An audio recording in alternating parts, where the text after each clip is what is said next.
and that's why May was really important for us. We kind of set a direction for the company, and we are still following this direction with the emojis. Oh yeah, It's absolutely. very important. That was about the emojis. That was about the emojis. All right. So we basically have 3 points, 3 directions.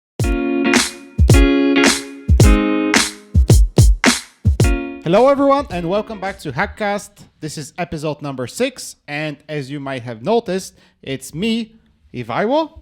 And Kamen. This is our VP of Engineering, and he's joining us for the 6th episode. And since this is the last episode for the year, for 2022, we are going to dedicate the episode to make a summary, a recap, what happened this year, because we think it was a good year. And it's going to be a bit loose because we're a bit tired, but bear with us. It's the Friday of the year. who is behind the camera? Who is behind the camera? That is behind the camera. That is behind the camera, yeah. And we're once again at the HackCast studio. So, guys, the idea is to basically go month by month and just talk about it. Just do a recap of the year. So, All right. who want to start? January, want to start? Yeah. I will start with January. So January was generally, I think, the most important month for the whole year because we took 2 really important decisions. Yep. And it was to drop HackConf and Hack Bulgaria as one of the main things we were doing. So we decided just not to focus any resource and stop doing them. Why is that, Rado? For first, I will not say we dropped it because it's a hard word. We shelved it. Okay, we shelved put it on a All shelf, right. like Okay. elf on a shelf. Yeah, elf on a shelf. All right. But why was that? Yeah, because some of our energy was going towards doing the conference, HackConf, which is one of the biggest conferences happening in Bulgaria. Perhaps OpenFest and several others are bigger or at the same size. And we stopped doing courses with Hack Bulgaria. We actually stopped with the courses with the beginning of the pandemic. Yeah. But this was January 2022. We actually decided to not think and not plan any new courses or conferences and focus everything on HackSoft. All right. Because why? Because HackSoft is the main driver behind all of this. And we were doing basically zero about HackSoft's marketing, branding, and people were asking, are you actually alive or is the company dead? Because we see nothing going on in social media, or you're communicating actually nothing. Yeah, yeah. So a lot of people were recognizing us because of the conference and because of the courses. Yeah. And when we stopped doing the conference and the courses, everyone was like, "Oh, why you stopped your business? What are you going to do now?" I mean, no one really knew about HackSoft and the main business we were doing. Exactly. So everybody knew about Hack Bulgaria, HackConf. Some folks knew about HackSofia, which is not an existing thing. a wrong reading on of several names, but HackSoft was a bit unknown, especially here in Bulgaria. And this was a huge decision because we had to be honest with ourselves. We kind of hoped we'd get back to the courses at some point, but then we left everything else hanging. So it was like something in the back of your head haunting you. Like you have some work to do and you're not getting to it. So I feel like we were honest with ourselves and we said like, this has to be put on a shelf for now. Yeah. For now. So I think it's a big step too. Yeah. And it's like not the end of the courses because we tried doing Python one-on-one forever, which we will most probably continue doing and uploading videos to YouTube, but it's not the course in our lecture hall, or what's the proper English word for this? Zawa. I don't know, the whole. Yeah, the lecture hall in Wados. So yeah, it was a big decision, and I think it was a good decision because it paid off. And right now, 12 months later, we can say that HackSoft has some kind of a presence, some kind of a brand. We are testing quite a lot of things, and there are quite a lot of things in the pipeline that are going to come. Yeah. And it was a hard decision because we really loved doing it. The courses and the conference was something that we enjoyed a lot. Yeah, because I think the 3 of us are like positive by default, and we're defaulting to yes. Yeah. More often than saying no to things, and we were trying to figure it out, but eventually it was the better decision to not do courses and conferences and just stick with HackSoft for now. Yeah, and this was followed February. We turned 8, which is also another mystery. We turned 8? No, the company turned 8. The company. Yeah, we were 8 a long time ago. So HackSoft turned 8. Why is this a mystery? A mystery? What do you mean a mystery? Because people are often asking, but I've heard about HackSoft only like 2 years ago. How can you be 8 years old as a company? All right. Well, so why 8? I think we had a hard time actually counting the years. We needed to look through some archived emails and stuff just to know when we actually started. But HackSoft has been around almost immediately after Hack Bulgaria launched. Yes. And it has always been a thing. We have always focused most of our energy in the company. It's just something that people didn't really know about. Exactly. Because we didn't focus any marketing, any branding, anything to communicate externally that this is alive and this is our main business. Yes. We were communicating about the courses about Hack Bulgaria, and we started with software development like really right after we started with the courses. And do you actually remember our first clients? I do. Yeah. Some of them? Yeah. I do. Yeah. Should we discuss some of them? Should we spoil? I don't know. It was a learning process. It was definitely a learning curve. Yes. We started with some Bulgarian clients. Yeah. Because the relationship was already there. It was easy for us to start doing some things for Bulgarian clients, which turned out that we decided to stop working with Bulgarian clients and for a good reason. Yeah, and for a good reason, and focused all of our sailing force and marketing forces to clients outside Bulgaria. Yeah, Bulgarian clients had one really big flaw. I'd say they were not willing to pay after you invoiced them. Well, At all. Not a lot, but at all. I think we actually started with a website for HackFemi. Yeah, we were doing the systems for the hackathon that we were organizing back then, and for Hack Bulgaria, for the courses, like the learning management system, the grading system, everything was in-house. We developed it because we liked building software, and then I think we worked with back then with L'Europeo, and the website turned out pretty good. It's no longer online, I think. It was one of our first clients. And I remember we were negotiating with a client where we really lowballed the offer, and then the client rejected us, and it turned out to be a good decision. Oh, yeah. Actually, it was a great learning experience, yeah. This one was... if this client had accepted, I think... It would have not been very pleasant. Yes. Yeah, we will be in the red a lot. Yes. And I suppose our very first non-Bulgarian client came as a recommendation from, I think it was Miro from Office R&D. Yeah, absolutely. Which was, thank you, Miro. Thank you, Miro. Which was our very first client, and which helped us grow and actually establish a proper company and start doing things in the right way. Yeah. We were looking for technologies a lot in the beginning. Yeah. We were jumping from Python to JavaScript to Scala at some point. We did a mobile app. Do you remember that? Yes. Yeah, it was a bit of a pain. Oh, with the... Oh, yeah, I remember. This one. It was plainly JavaScript, like using a third-party library that wasn't great. So I think we've grown a lot from that. We hired Ivaka for this mobile app, right? Did we? Really? I think so, yeah. I think he was working with Ivo on the app. I think yes. Yeah. Maybe. Yeah. We should ask him. Yeah, we should ask him. It was back in Beta House. It was, yeah. In the Sofia co-working space. Absolutely. Yeah, we were like very early adopters of co-working spaces here in Sofia. Even before Beta House existed in ItLab. In ItLab, yeah. Good old times. Yeah, it's good to remember all those stories. Of course, we cannot share all the details because they're a bit spicy, but believe us, it was fun times.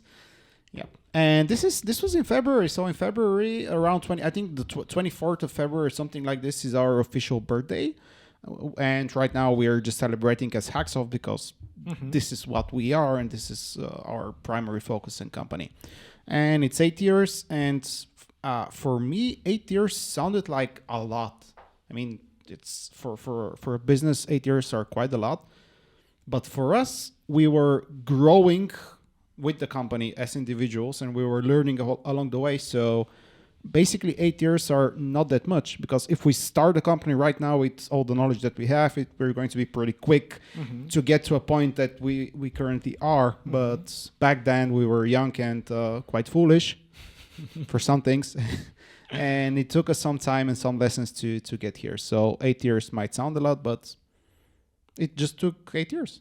Yeah, it's going to be 9 next year. Hopefully, yeah. All right. What else?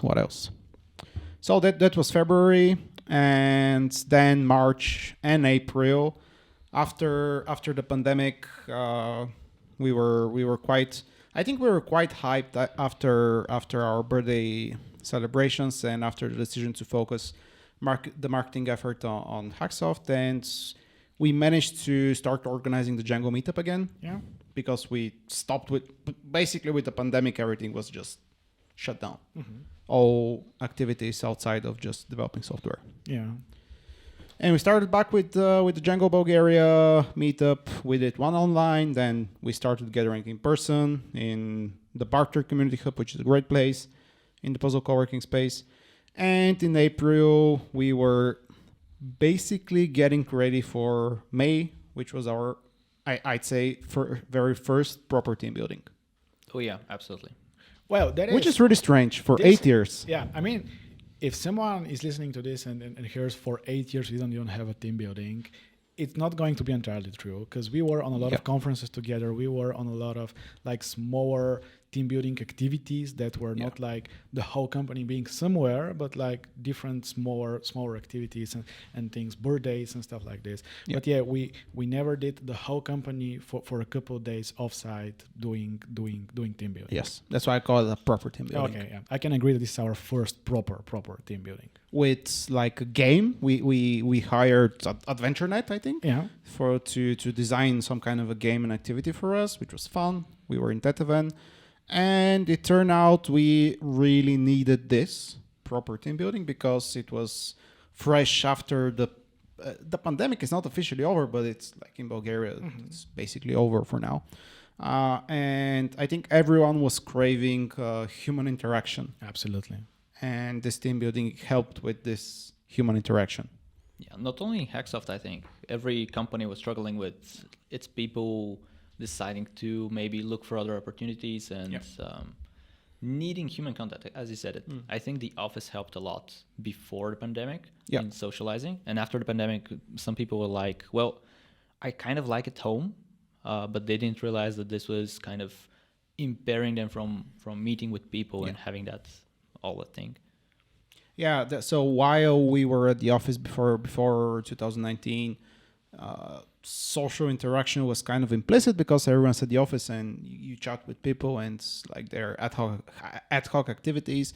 But then if you don't plan for explicit social activities after the pandemic, it gets really hard.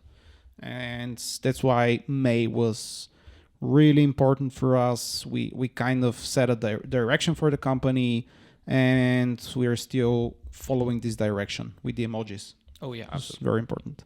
That was about the emojis. All right. So we basically have 3 points, 3 directions. The first one is the crane emoji with the ship emoji, which is we need to build things and ship them because this is our core.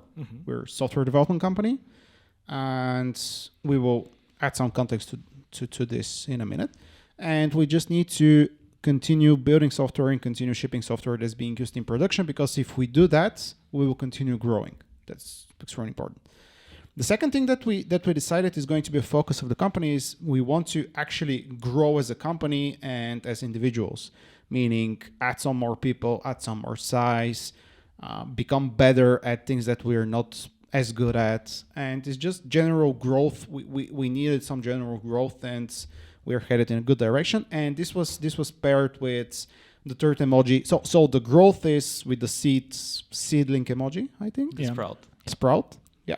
And the third one is the cheese, which is for maturing, because We're right now around 24, 25 people, and you need at least some kind of processes for 24, 25 people that you won't need if you are just 10 people. 10 people, you don't need anything. You can run the company with basically one Slack channel. It's kind of enough, but... Well, at least 2, but yeah. At least 2, yeah. One for jokes. Yeah. So those are our direction expressed as emojis, and this really helps because you can easily communicate it visually and you can communicate it everywhere. And following our team building and following our presentation with the company direction, we actually started doing things in order to move towards that direction and that vision, which is extremely important because sometimes you say we're going to do that and then you follow up with nothing, which has negative effect. But I think this year and the fundamental change that we were talking about was actually following up on the plans that we have and being diligent about following up and doing things and seeing the results of those things. All right. During the same month, you were also a guest on a Bulgarian podcast. Oh, yeah. Radio.2. Radio.2 in Bulgarian. Yeah. It's a Bulgarian podcast. It's a really good podcast. Hari and team are like discussing soft skills and leadership, and it's in the context of software development companies. Yep. And yeah, the other thing that I wanted to mention was that our core is being a software development company. But what we realized this year is that we are not communicating very well what kind of a software development company we are. Because, for example, we are not doing outstaffing and team augmentation. Which is, when you say you're a software development company, by default, people say, do you have 5 Python developers? And I'm like, why do you need 5? Can you go with 4? What do you need to build? Can you send me the CVs of 7 Python developers and if they can start right next month? We're not doing this. On hourly basis. On hourly basis, yeah. We're not doing this at all. And the other thing that we are not doing is like classic outsourcing, where we attach to a bigger company and we're just an attachment to a bigger company and we get all of our projects from that bigger company and we have basically no sense of identity. Okay, we are not doing this, so what we are doing? So what we're doing is we're trying to find clients where we can take as much responsibility as possible in the context of software development. This is what we call end-to-end software development, because we do quite a lot of communication and product development with prioritization and project management. And then comes software development, but then also comes infrastructure handling and DevOps. And we also started doing quality assurance. And we kind of have the knowledge to start talking with the client and figure out their needs and how we can address them. And the different parts of a project, those needs might be different. Because you usually start a project with just talking for a month and figuring out some of the requirements, then perhaps doing some quick proof of concept just to see if this is what we want, and then following up with software development. So what we are doing is a holistic software development approach. And whenever someone comes, how do you identify clients that are not a good fit for us? If they ask you, do you have 5 developers? And I always ask back, why 5? Why developers? How do you figure out this particular number? And when they ask for 5 developers, it's usually a team augmentation deal, and we try to stay away from those. We do now, but I think we tried some of those in the past. Oh, yeah? We tried a lot of things that didn't work. So in that regard, we also grew as a company. And I just had a thought while you were talking. Isn't it strange that our company mission, vision, and values haven't changed since we created them a while back? The company has evolved a lot. We've set goals. We've set, we started picking our clients more carefully than before. We have a lot of things that we learned, but our mission, vision, and values were kind of perfect from the start. We added one more value. Which one? Because and I agree with this, because we had some kind of intuition about what we want to do and what's actually working for us. And it turned out, after quite a lot of iteration and work, we drafted a good vision, mission, and values. and they were following the formula 2 for the vision, 4 for the mission, 8 for the values. But right now we have 9 values, which for when you have random OCD kicks, it's really bad. But but yeah, I think they're quite core to what we do. And we had a good intuition about them, but we needed some time in order to figure them out in a better way, because you can see why those mission, vision, and values are important when you have enough experience. And I think if so far we haven't changed them, then we've done a good job writing them down. Yep. I absolutely agree. Yeah. Anything to add, Ivo? No, not really. What about June?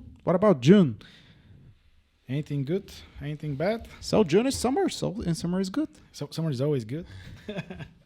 Yeah. So in June, when we started, let's see, when we started HackSoft, Kamen joined us really early. Mm-hmm. Yep. Like he was the 4th or the 5th person, or I really don't remember. Who was the first one? The second one after me and you? I think it was Tony. It was Tony, yes. Yeah. She joined us when we were doing courses. And actually this year in June, we parted ways with Tony. It was nothing dramatic. Yep. We were talking about this with her for quite a long time, and she just wanted to try something different. Mm-hmm. We wanted to try something different with the change of focus in the beginning of the year. And this is when we parted ways, and we started hiring to fill her spot. And so far, we love Tony. She helped us get here, and right now we have Teddy, which is you need a Teddy on your team. There are no other ways to describe it. For 6 months and even less, she learned to film, edit, and do good post-production on all the things that we're doing. So, and us being in front of the camera requires a lot of post-production. So yes. It's not that easy to work with us. It is not. And that's why we changed the recording schedule of the HackCast not to be on Friday, because on Friday we were quite fried. Yes. Right now it's Tuesday. Yeah. We're still fried. But a little less fried. Less fried. Yeah. It's because of December. Yeah, it's the Friday of the year, though. Yeah, absolutely. Yeah. Yeah, so I think June, July, and August, summer months, it was like, when it's summer, things are going a bit slow, of course. And we returned back to going to conferences after 3 years break for the pandemic, and we started with EuroPython in Dublin, in Ireland. So I think we were like 10 people, or I don't know, something like this. Something like that, yeah. And Ivaka, who we mentioned that we hired for this Shano mobile app. Yeah. Actually had a talk about acing Django, and I also had a talk about leading and growing software teams, and it was really refreshing. And this was perhaps the main reason why we did our first proper team building this year. It's because we used to go quite a lot of on conferences, and when you go to conferences, it's like a team building activity, because at least for us, almost always something unexpected happens when you go to a conference. Yeah. Do you remember the first conference that we went to? Rimini. EuroPython in Rimini. I think everything there was unexpected. I mean, the whole conference was unexpected, but we decided we can drive. Yeah, we decided to drive, and it was 12 hours going there, which was 14. 14. Okay, which is kind of fine. And then like 24 hours going back from Rimini to Sofia because of the traffic. Yeah. It was horrible. Yeah. And the other thing that we actually started doing with EuroPython, it was in July. We started filming vlogs. Yeah. This is thanks to Teddy. I think for EuroPython, she didn't have it's called a gimbal or stabilizer. It's a gimbal, yeah. It's a gimbal. So she was holding the camera, and the footage after this was quite shaky, but somehow she managed to edit it with like software stabilization. And this was our very first vlog, and since July we've recorded quite a lot of vlogs, and I think this is a great idea because it shows the vibe basically of us interacting with the conference, with other people, with each other. And it's also great for if someone wants to apply to HackSoft, they can decide basically watching the video, basically watching our vlogs, they can decide if they're going to like the company or not. Mm-hmm. And it's great for people who could not attend, for example, EuroPython, to get a sense of what actually happened. Yeah, and it's really nice also for internal consumption because you can watch yourself. I mean, yeah, that's me on the camera. It's fun. Yeah. But can you really get a sense of the company from the vlogs? I feel like that's not true. If you watch like 6-5 vlogs, I think you can get a sense of the company. Yeah?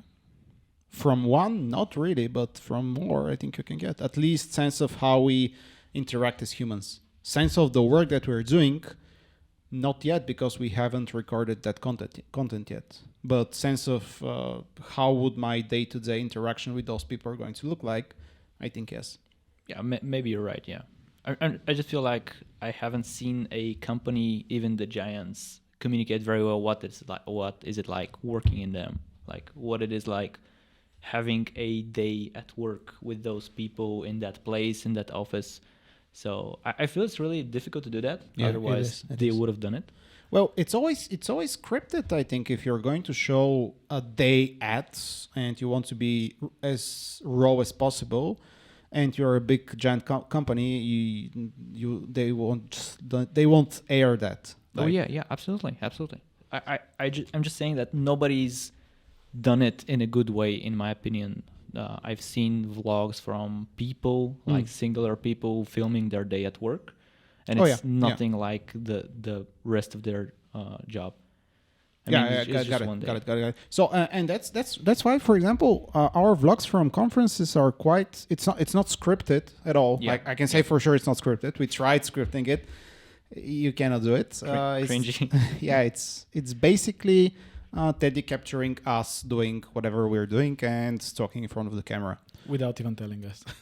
Sometimes she's just filming in the corner, and you're talking quite a lot of Bulgarian stuff. But yeah, that's who we are basically, and it's important to show at least some part of ourselves. Yeah, not 100%, but this is for when someone joins us. Yeah, to uncover more. All right.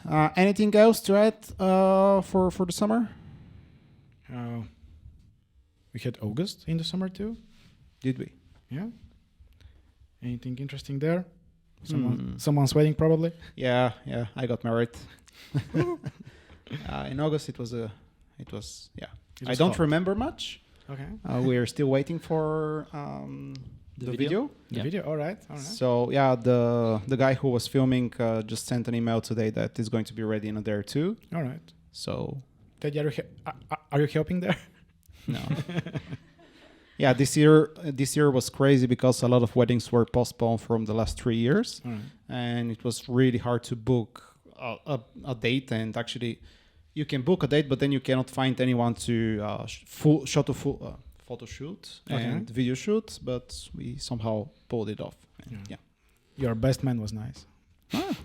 Yeah, my best man is right over there, Ivaylo. We also did a folk dance. Yeah, we were rehearsing all summer and all. Yeah, tell us more. I'm not really. I'm not the best person to tell about my wedding. So. Oh, about the dance or the wedding? Yeah, about the dance. Dance. Yeah. So we were gathering and rehearsing after work, and like the Tuesdays, I think, and the Fridays sometimes.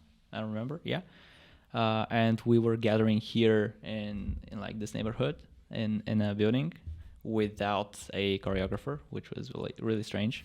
I think Martin did most of the choreography. Yeah. It was great. It was very, very fun.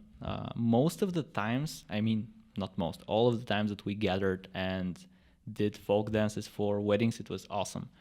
Yes. And after the wedding's over, we stop rehearsing, and it's just bad because we were in shape up until then. Well, we were waiting for the next wedding. The next wedding to get invited. So, someone from HackSoft who's listening to this podcast, hint. Yeah, go on. Do your thing. We are all done here. So, yeah. What about September? It was a sad month for me because I was sick and I missed the DjangoCon. So, can you tell me more about the DjangoCon?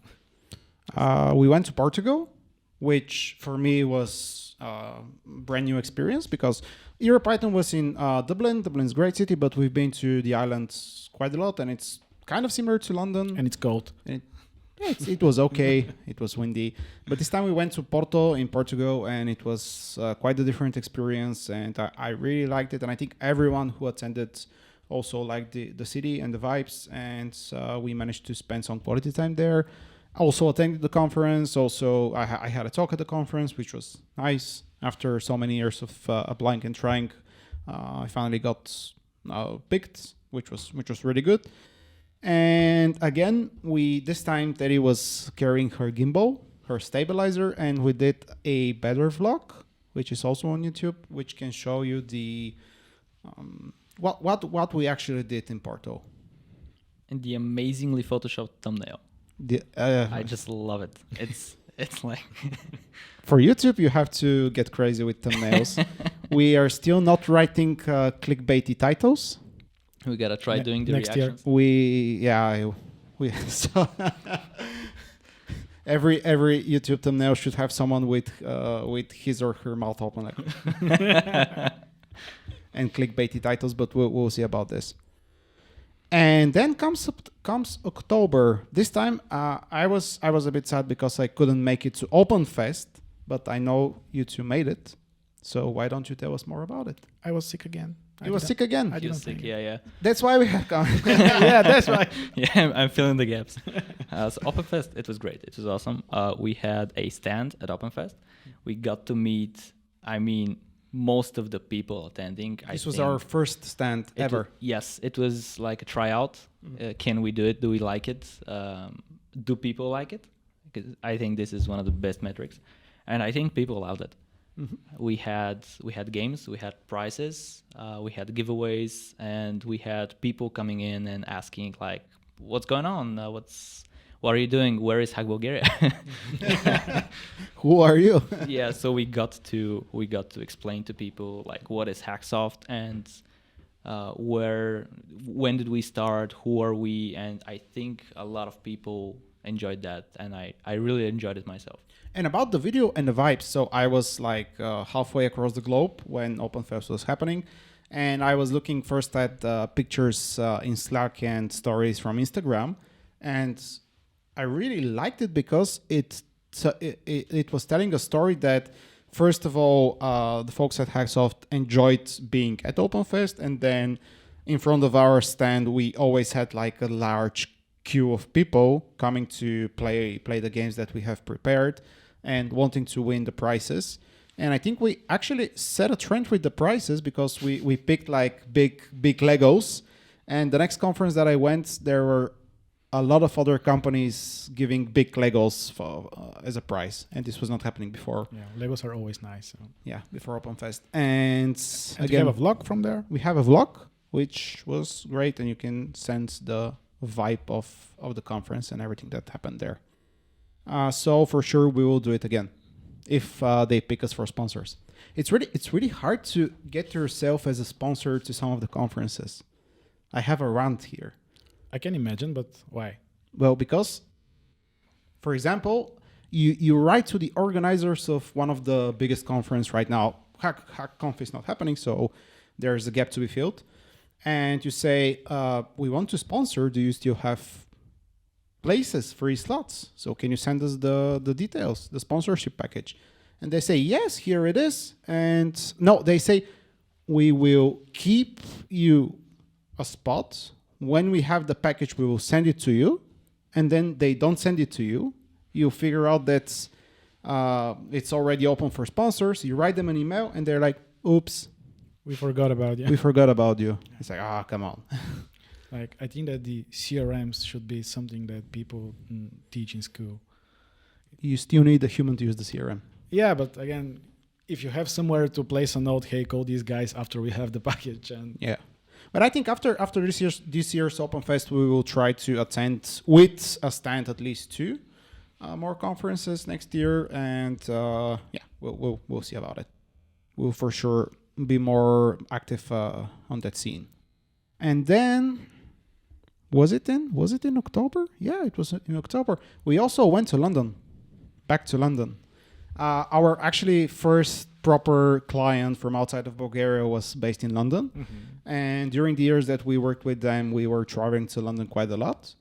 And pandemic, of course, 3 years break. And now we returned there to meet with a different client. And it was actually really good because we haven't met face-to-face for like 3 or more years. Yeah, and it's important. We communicate a lot on Slack, on calls, on Meet. But sometimes you just need to discuss some of the things in person.